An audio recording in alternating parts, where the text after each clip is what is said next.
Recording na ba to? Alright, so yun, what is up Arab Nation, kamusta kayo? So kung mapapanood nyo to, ah, ito yung mga trial days ng aking streaming setup. So may kita nyo medyo hindi pa tayo nag-upgrade. Pero hintayin nyo lang, mag-upgrade tayo. Ginagamay ko lang to kung paano dahil nga naninibago pa ako. Dahil hindi ko naman forte mag stream, di ba? So usually record talaga ako. So ito, naka-testing days to. So yung audio ko, inaaral ko pa kung magpapantay ba sila. So tansyahan, sana pumantay yung audio ng boses ko sa audio ng papanoorin natin. So yan. So sige. Ngayon, ang panunuorin natin is Sean versus Valelo. Ano to? 2024. Alright. So PAC sa Bohol siya ginanap. Ito yung mga nakakamiss na events eh. Ito pala, medyo experiment din to kasi hindi ko alam kung tama ba na mas malaki ako sa napapanood nyo or mas malaki dapat yung pinapanood natin. Hindi ko alam, pero kasi second to eh. Ang una natin pinanood yung Mark Ben versus Guy Tanapat. So ito naman yung next. Actually, kaya ako ito naisip kasi yung lesson natin from the first video is somehow connected siya dito. So about sa mga setup and everything. So sana napanood nyo muna yung una nating reaction video, which is yung Mark Ben versus Guy Tanapat. Tas sa kanya papanoorin to para magets nyo kung ano yung mga magiging lesson natin. Kasi kumbaga marami kayong matutunan dito, tingin ko. Dito super match to ng left hand. Tapos sayang lang kasi galing akong tournament dito eh. Kumbaga parang nauna yung tournament bago kami nag super match, pero tingin ko nabigyan pa rin namin kayo ng magandang laban. Hindi ko masasabing dikit kasi parang magiging spoiler no pag sinabi ko. Hindi kaso kumbaga alam na natin yung kinalabasan din dahil 2024 pa to eh. So ano pa to? October 13. Parang sakto hindi, ano ba to? Hindi, October 8 pa lang eh. Pero mag 1 year na no. So yun, nakakamiss talaga. So ganito mga event yung mga masarap yung lilipad ka. Yun, pero sige. Na rin, hindi ko alam kung ganyan ko na ba dapat sabihin, pero meron tayong parating na laban sa Singapore this November 29 and 30. So, tournament and super match yun. So, siguro surprise muna kung sino, pero tingin ko alam nyo na rin. Yun lang. Good luck nyo. Pero sige, punta muna tayo dito. So, ito, maganda to kasi kumbaga ang nangyari dito, nung unang dayo ko ng Singapore, left hand super match, nanalo ko. Tapos parang ito yung revenge ng kasi tingnan nyo, rank 2, asan na ba yun? Ito, rank 2 sa left arm si Valelo. So kumbaga natalo ko yung rank 1 nila, si Wisely ata yung pangalan niya. Tapos ito na yung revenge niya. So nakabawi sila.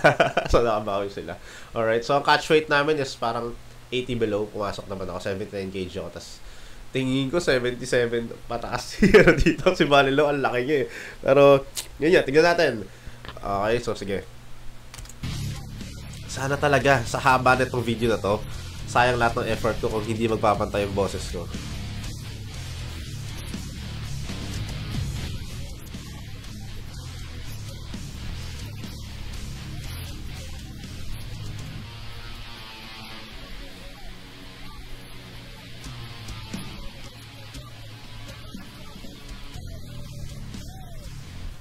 Ayun na. Kala ko tagal no? Sabi ko pa tagal. Ayun na.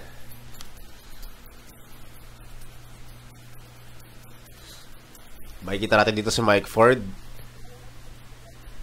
Laki naman ng cornerman mo, Valen.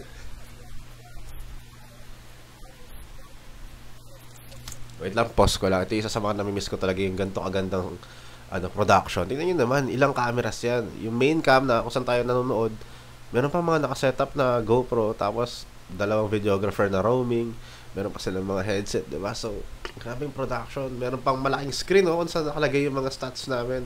Grabe na kami sa PAC. Sana magkaroon ng PAC 2025, diba? So, Brother Sol, miss ka na namin.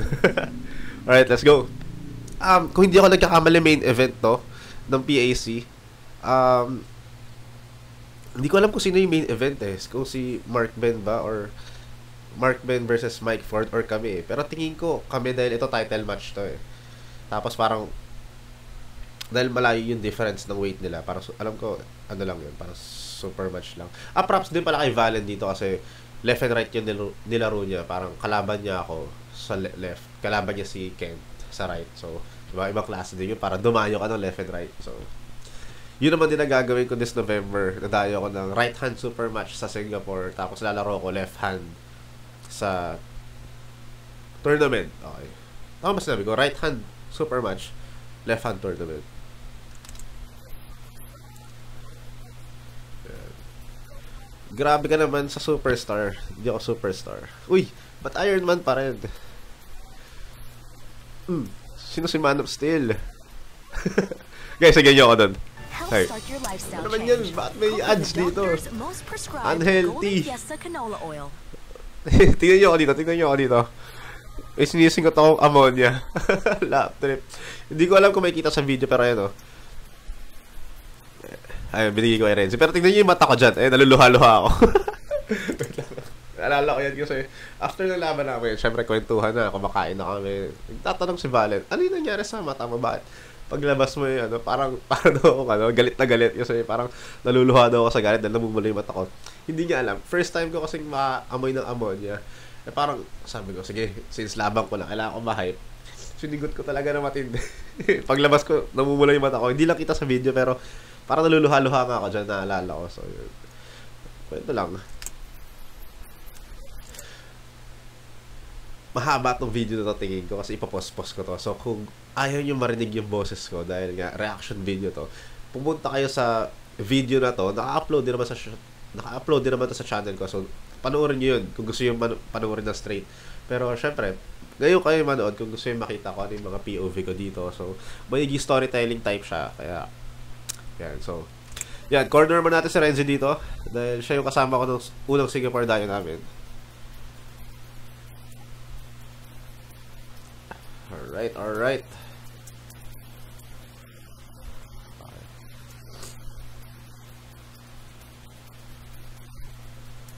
Okay, coin toss, di ba?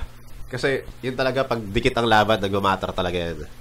Sino nalo sa coin toss?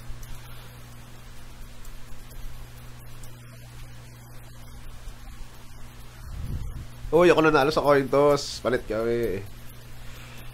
Alright. Yun talaga pag ano, short king problems. Kailangan itong 2. Ay, tama ba? Ay, okay. Sipag ni Renzi. Oh, Renzi, salamat sa pag-asikaso sa akin dyan, ha. Oo, siya pa tagalagay ko ng ano.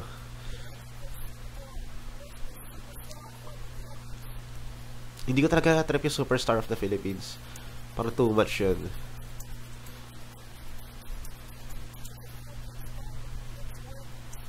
Yun na.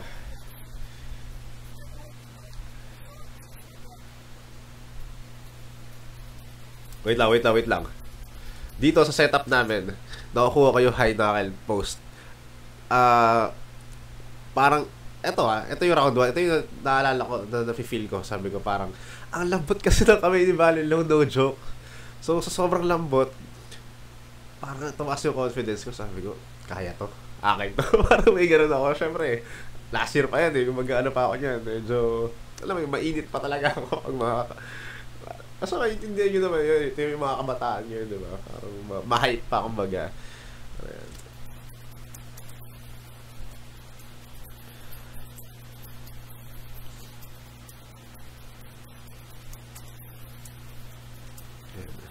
Mainit. Wait lang. Gusto ko lang talaga i-kwento bawat naalala ko dito. So, normally, kilala nyo ako na strap match talaga ako umaatake. Parang magsislip ako para makakuha ng strap. Pero ito, dahil nga, medyo tumaas yung confidence ko dito. Parang sabi ko, wala na strap match game na to. Parang gano'n na yun nasa isip ko yan.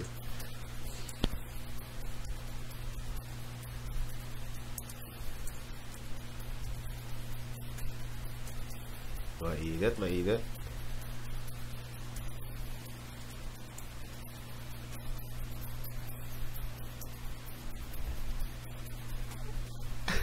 Nakikita ko yung gigil ko, medyo cringe pala pag gano'n.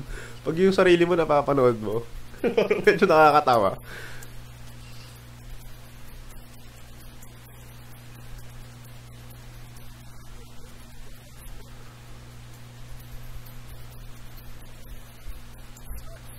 Alright, alright. So, mag-initiate ng strap. Guys, pasensya na may sakit pa rin ako. So, yung boses ko, medyo kakaiba. Ganda rin ng ano, no? Ng referees na jerseys, no? Cebu Pullers. Nasa Cebu pala kami. Ay, hindi. Cebu Pullers yung host. Pero, I mean, yung nag-organize. Pero, nasa bowl kami nito.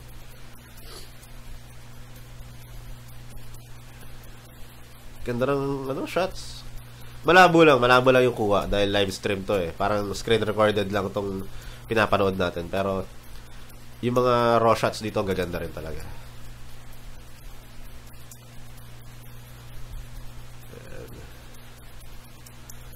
Okay, so round 1 nakuha niya yung buckle, no? Medyo nasa akin yung advantage.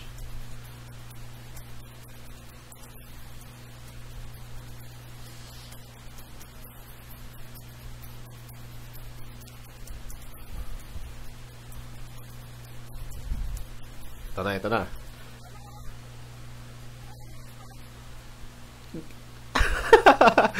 Ay, galit na galit ako yun, no? Ba't ako galit na galit? Hindi, parang sumigaw ako lang, what? Cringe yun, galit na galit, oh. May ano nangyari kasi na nakita ko, parang syempre, feeling ko kuha ko yun eh.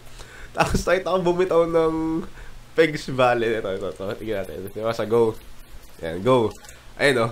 Feeling ko kuha ko eh. Kahit panoorin ko eh. Parang feeling ko yun. Tapos, nasakita ko na parang bumitaw siya. Doon ako na pigo. Nung mga time lang na yun. Sabi ko, kuha ko na eh. Ba't ka bumibitaw? Parang may gano'n.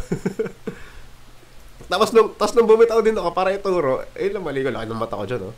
Biglang, ewan ko na, foul or restart? Foul. Hindi ko alam, pero natawa lang ako. Na parang, ano, galit na galit. Diba? Medyo cringe wala pag napapanin mo sarili mo. Sabi ko, tapos na to, parang gano'n. Lap trip. Ako tuloy yung tapos dito, no? Pero iba rin yung kasi yung ano yung ganito. Parang, syempre, gusto mo rin bigyan ng show. Dahil syempre, isa kami sa mga inaabangan dyan eh. Syempre, gusto mo rin bigyan ng show yung mga nanonood. So, alam mo yung mga karakter na gano'n. Ano lang yun, sports lang yun. Nakakatawa lang.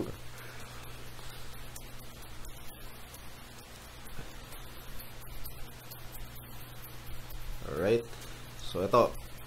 Medyo maganda na ang grip namin parehas.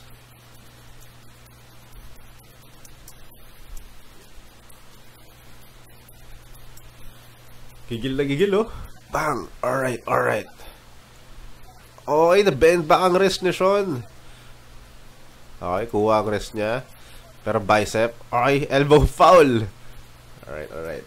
So, ito, medyo nagkatalo kami dito. So, ano nangyari kasi doon, guys? Balik natin ng konti, Yan. Nung bago mag-start yan, tinanong ko kasi. Syempre, ako kasi, technical ako eh. Kumbaga parang,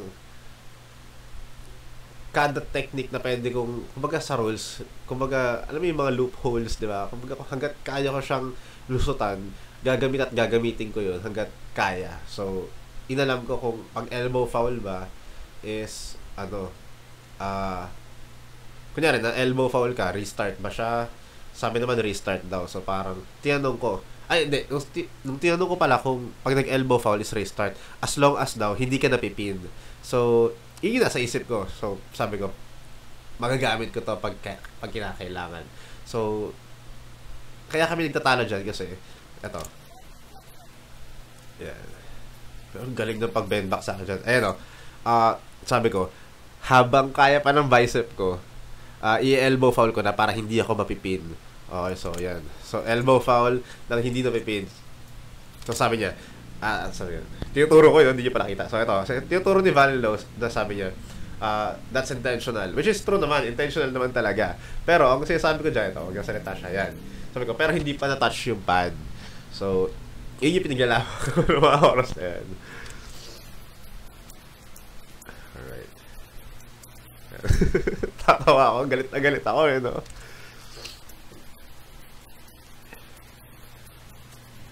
Parang sinabi ata ni Sir Calvin dyan na hindi pa natatouch yung pad. Hindi ko alam, nakalimutan ko na. Pero tingnan natin. Pag nag-restart, alright. Oo nga, restart. So, round 1 pa din. Alright. So, yun. Narinig nyo naman, elbow foul daw. Pero guys, hindi ko siya nire-recommend ngayon, parang tingin ko medyo corny na kasi pag gano'n eh. Dati, syempre, kumbaga, kasi yung mga ganyang katinding laban, hanggat maaari, gagawin mo talaga yung, mga possible ideas mo, diba? Syempre, matinding laban yan eh. So, ginamit ko siya. Dahil, kumbaga, hindi ko siya nire-recommend, pero ginamit ko siya dahil, kumbaga, parang, pwede naman eh. Dahil, pero sa ibang rules, di ba? Malay nyo, may mga tournament kayo salihan na hindi pwede yun. So, huwag yung gawin.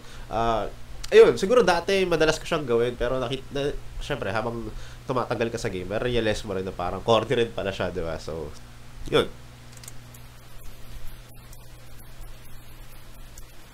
Yun o, si Renzo. Hawak ang ating camera. Dito sa aya. Tagal medyo skip ko Parang 1 minute lang dapat Alright, ayun.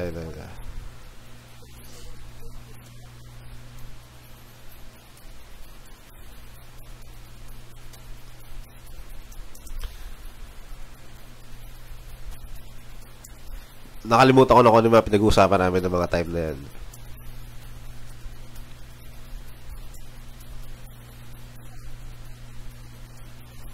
Sino yung sasalita? Parang nag-iba yung boses Nung commentator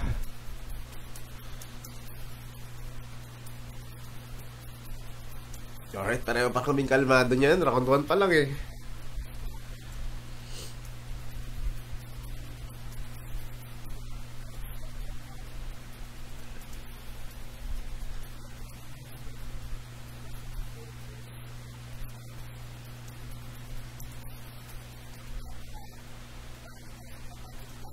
Okay. So, ang ganda ng kuha ko doon. Pero ang lakas ng pronation ni Valen dito. Nabali niya yung rest ko. Pero ang ganda rin ng defense ko dito sa bicep Kumbaga, wala na akong rest pero nababraso ko pa. Yun. Medyo hindi ko alam kung pin yun. Pero, hindi naman natawag siguro kung pin. Pero, ang ganda ng pagkabali niya sa akin doon. Yung breakdown ko Okay, sige. Breakdown natin since ano lang naman to. So, eto, guys, nakakuha ko ng slight cup. Which is, yun lang naman talaga ang kailangan ko para makapunta sa hook, di ba? Pero, tingnan nyo. So, nag-pronate siya isang beses, pero hindi niya na-bend back. Tapos bumalik siya, parang bumuelo siya eh. Yung nagandahan ako yung pagbuelo niya. Bang! So, doon nasira yung rest ko nung pagbuelo niya, biglang matinding side pressure. So, yung pronation kanina sa hand, nakipansin niyang hindi niya, kumbaga parang hindi umubra. Ngayon, yung pronation, nilagay niya na side pressure, which is naging effective. At, bang! Tingnan naman, balik-bali yung rest ko. Pero, ewan ko, parang ako, nabilib din ako sa sarili ko dito na para mag-hold ka ng alam mo yun, ng ganyang caliber na kalaban ng wala kang hand control. Parang nakaka-proud din para sa sarili ko na parang, galing mo rin dyan Pin ba yun? Pin ba to? Ganyan natin.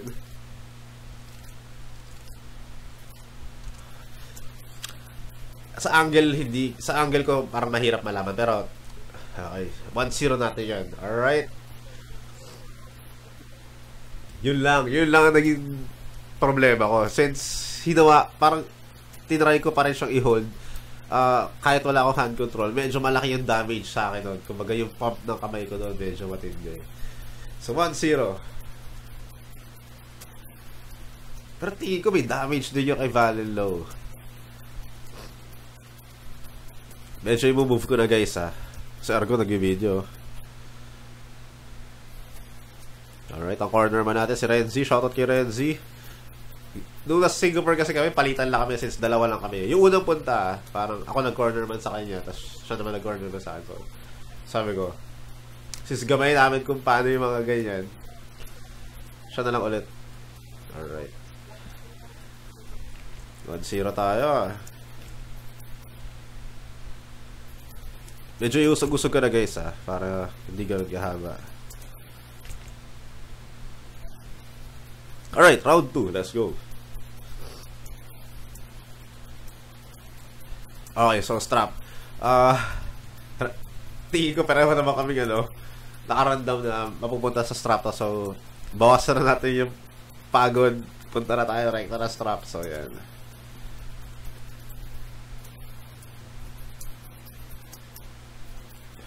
Alright. Okay, so ito. Okay, so ano sa setup namin lang? Check ko kung ano magiging setup namin lang. Nakalimutan ko na eh. Alright. So, nakukuha ko yung height. Okay naman. Nakukuha ko naman yung height ng kamay na gusto ko. Pero kung ngayon siya gagawin, marami na ako adjustment. Okay, so yun. Sa go. Ano nangyari doon? Parang bigla akong... Ano ginawa ko doon? Parang banu ko doon. Wait lang. Ano ginawa ko doon, guys? Tutek, may mga K-poppers. May mga ads pa. Guys, mag-send kayo ng stars para wala tayong ads next time. Wait lang, panurin ko lang para nababanoan ako sa sarili ko dito. Ano nangyari? So, go. Okay, so... Parang binaisip ko lang. Okay. Kasi gano'n. Ano yun? Kalimutan ko na kasi ko sa isip ko nun eh. Pero parang, nangyari dun? Ay, naalala ko na. Kita nyo, nakaupo ako. Ito, dito sa part na to. Yan yung time na parang feeling ko na dehydrate ako. Tapos nasa akin yung buckle. So sabi ko, kasi, di ba, naalala nyo, lumaban ako ng walang hand. So, yung damage sa akin nun, grabe. So, sabi ko, malabong makuha ko to ngayon. Pump pa yung kamay ko eh. So, namumulikat din yung hamstrings ko sa hindi ko alam na kadahilanan. Pero, yun, arm wrestling, hamstrings ko yung namumulikat. So, anong nangyari? Sabi ko, hindi, sa third round. Kasi ano eh, ang nakaalala ko dito, yung unang laban ko sa Singapore, ganun din naman nangyari, parang talo-talo, tapos bumalik na lang ako, parang comeback. So sabi ko, sige, ganun gagawin ko. Isa-sacrifice ko tong round na to, hindi ko masyadong puperasahin. Kaya pala ganun yung ginawa ko, parang naka-shoulder square lang ako, binaisip ko lang. Tapos, parang kinapa ko lang kung ano yung strength niya, saan siya malakas. Parang ganun lang yung naging game plan ko. Pero hindi na para mag-full effort. Sabi ko, sa third round ako babawi. Kung makuha ko na yung sa third round, i-hold ko lang siya doon, tapos siya naman yung papagurin ko. Parang ganun yung nasa isip ko. Kasi, kumbaga, kung dadagdagan ko pa yung damage sa kamay ko, dahil nga sa round 1 is, parang hinold ko siya ng walang kamay, mas lalong yari ako. So, parang ito, sinacrifice ko na. Tapos, syempre, ang hirap din lumaro kapag, kahit sabihin mo arm wrestling, kapag iniinda mo yung hamstrings mo. So, sabi ko, third round, all out na ako dito. Parang ganun. Skip forward natin.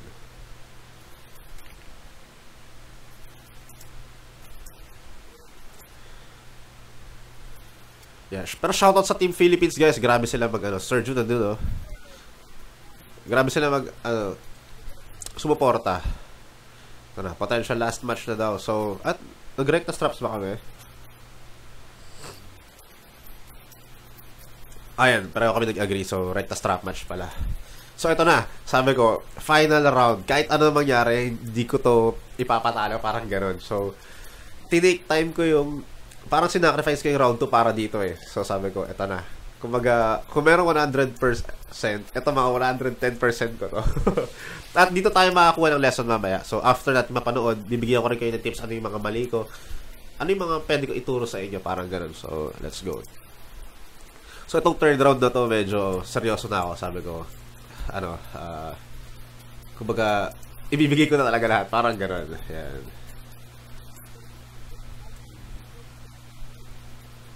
Ito, medyo kalmado na ako dito eh. Kanina medyo mainit pa ako. Parang kasi kanina may character pa pero ito hindi. Focus na ako sa game. Kumbaga, yung ano kasi sa akin, yung character kasi, parang showmanship siya na parang, syempre, hindi ko alam kung paano siya sasabihin pero, syempre, aware din naman ako na may mga nag-aabang sa akin manood. Parang aware ako na parang gusto nila makita yung performance ko. So parang binibigyan ko rin sila ng show somehow. Pero kung sa totoo lang, hindi talaga ako aggressive maglaro. Ano lang talaga ako, chill lang talaga ako maglaro. Kumbaga, alam naman yun sa ng mga athletes din. Pero syempre, pag may mga ganun niya, kumbaga ganyan karaming nanonood, or alam ko maraming manonood online, syempre bibigyan ko sila ng show hanggat maaari. Pero mapapansin nyo na pag seryoso ko, na parang kinakalimutan ko muna yung content, na huwag muna tayo mag-content, focus muna ako sa laro. Medyo tahimik lang din talaga ako. So, ayun, may kita yung kalmado na ako dyan. Pero seryoso kumbaga parang hindi ako relax. Ayan. Parang hindi ko na muna iniisip na may mga camera para nakafocus ako sa game. Yun na, so ready go. Wait lang, sorry. Hindi ko muna, panoorin muna natin siya, tapos tsaka ko siya i-breakdown, alright? So, let's go. Pero kuha ko yung height dito. Alright, ito na legendary third round. Alright, sobrang tindi nito. Hindi yun nakukuha yung rest ko dito, guys. Alright. Naririnig ko yung cheer nila, Ngayon ko naririnig yung cheer nila, pero nung time na yan, wala. Hindi ko naririnig. Nakasmile ako dyan kasi in-elbow foul ko, intentional. Pero, yun nga. Ang sinasabi ni Valelo, intentional daw. Which is true, intentional talaga. Pero, sabi ko, kasi kumagat yung round 1 eh. Parang, pwede pala yun. So, since parang malapit na. Actually, parang, noong time na yun, kung hindi ako nagkakamali, nasa isip ko, parang last minute na ako nagde-decide, i-elbow foul ko ba o hindi. Parang gano'n. Kasi nararamdaman ko na parang bumibigay na rin naman siya. Nagde-decide ako between sa i-give up ko yung wrist ko para makaangat ako ng konti tapos magamit ko yung bicep ko. Kasi nung round 1, na-hold ko naman siya nung walang arm, nung walang hand Kumbaga parang arm lang eh. So nagde-decide ako sa dalawa. Kasi sabi ko baka hindi naman umubra yun dahil syempre hindi na rin naman ako fresh. So parang last minute nagde-decide ang hirap. So parang sige elbow foul na lang. So yun yung nangyari. Kaya akala ko mari-restart. Pero alam ko to eh. Tingnan natin kung ano magiging desisyon nila. Pero yun nga. Alam ko talo na ako dito. So parang nangyari intentional talaga na naging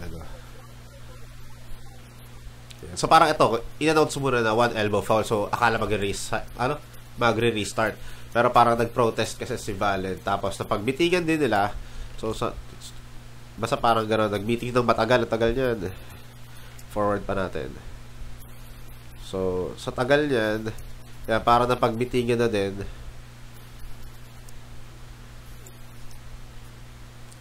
Yan. You know, diyan pa si Ayo. So yan, napag-meetingan nila dito. Ito, sila dyan. Yan. Okay. Props din naman kay Sir Calvin dahil syempre, tinry niya din yung niya. Dahil, siya yung kinakausap ko dyan eh. Sabi ko, wala akong pakialam sa ibang mga magko-comment. Focus lang ako sa pag-usap namin sa referee dahil siya naman talaga ang masusunod. So, naiintindihan ni Sir Calvin ko ano yung sinasabi ko dyan.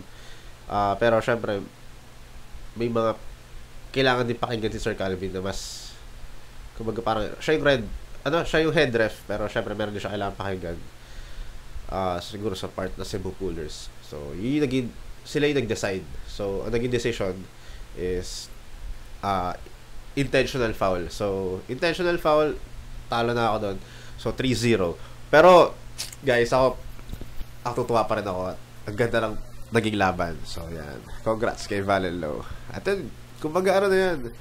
Ako, na-appreciate ko talaga yun. Sabi ko, yan, kinakusap ko siya, sabi ko, ang gandang laban. Kumbaga yung mga ganong match-up kasi, ano yun eh.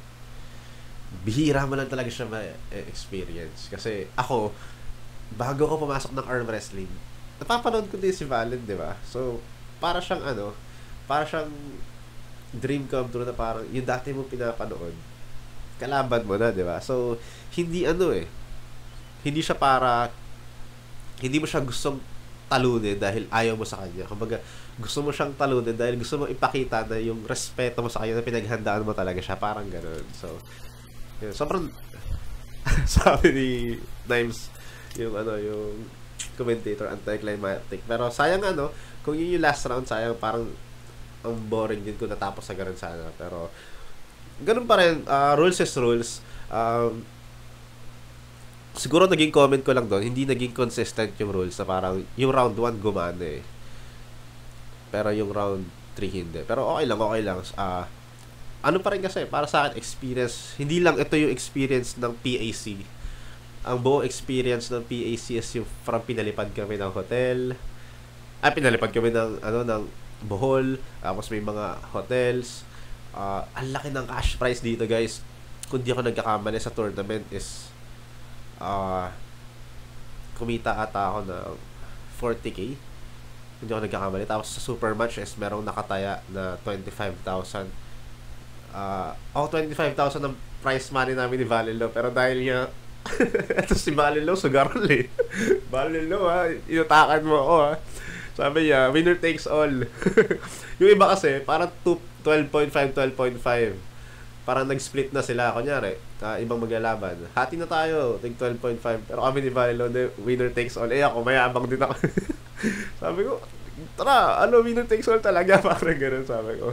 Pero yun, ang pinunta ko naman talaga dyan, hindi yung pera. Actually, pinunta ko dyan yung pera ng tournament. Tapos yung makalaban si Valilo. Tsaka makalaban sa main event, diba?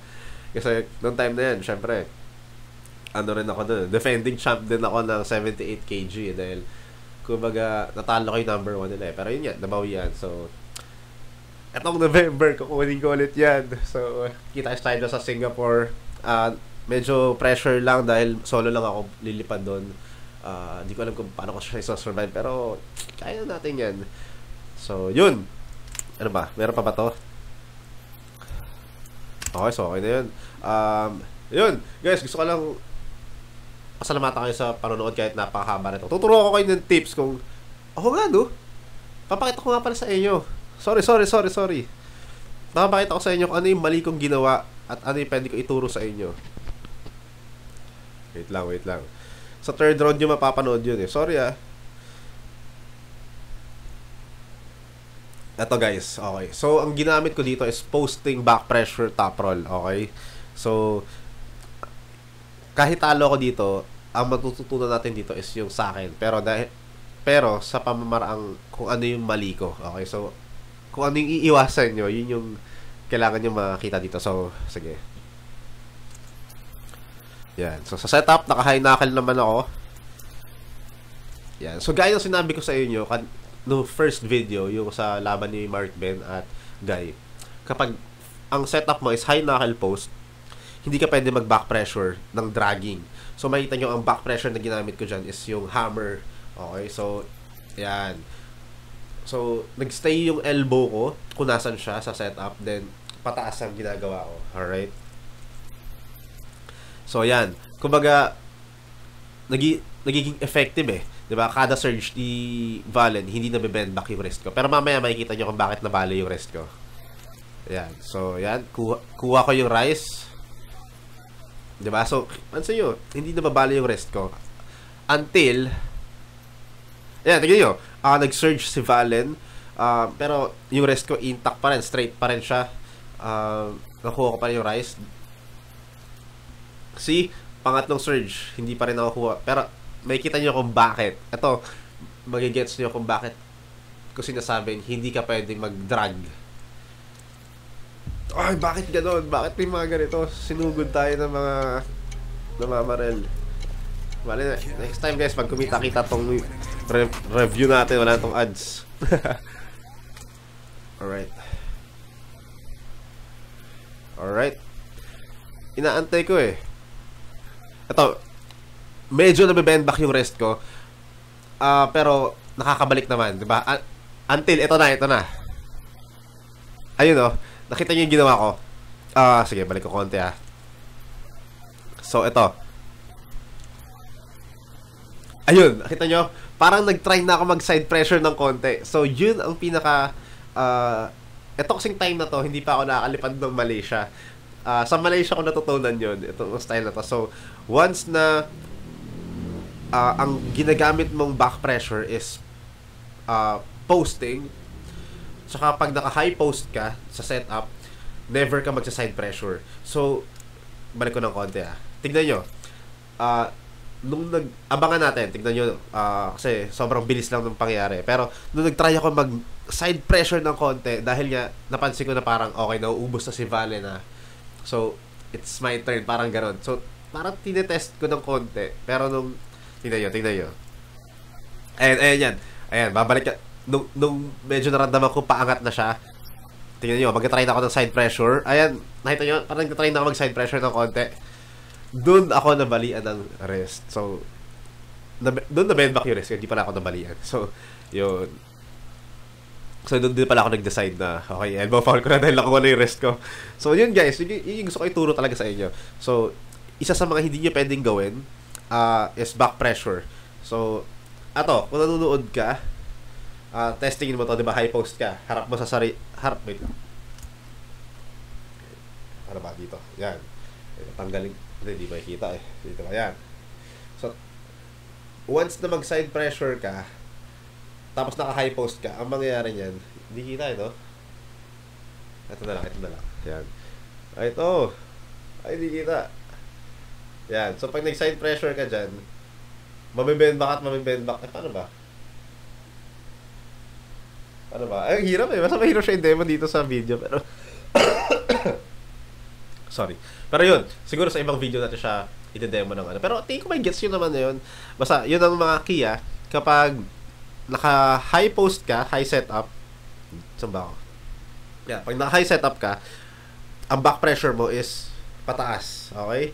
So, plant mo lang yung elbow mo, then pataas. So, ikaw hihiga. Pero pag naka-low ka, saan na yun? Dito, yan. Pag naka-low setup ka, diyan ka pwede mag-drag. Dahil ayan yung finger, Dahil ayan yung fingers mo yun. So, etong fingers ito mag-hold, panghila. Okay? So, pag naka-high ka, pag nag-back pressure ka, wala kang pang-hold. So, yun. Tsaka, yun yan di ba? Logic.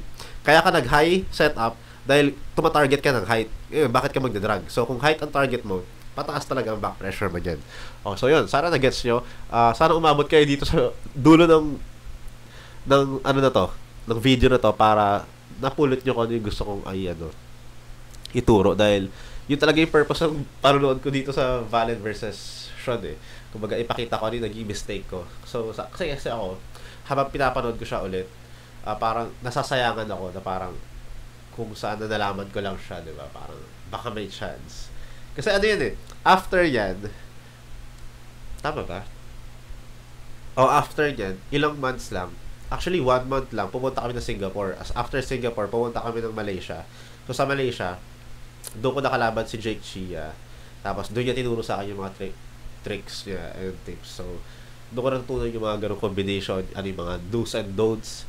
So, di ba? So, ano rin doon mo rin mapapatunayan na sa kada talo mo, doon ka talaga matututo. Tsaka, doon mo siya mapuprove So, yun lang. So, sana may natutunan kayo.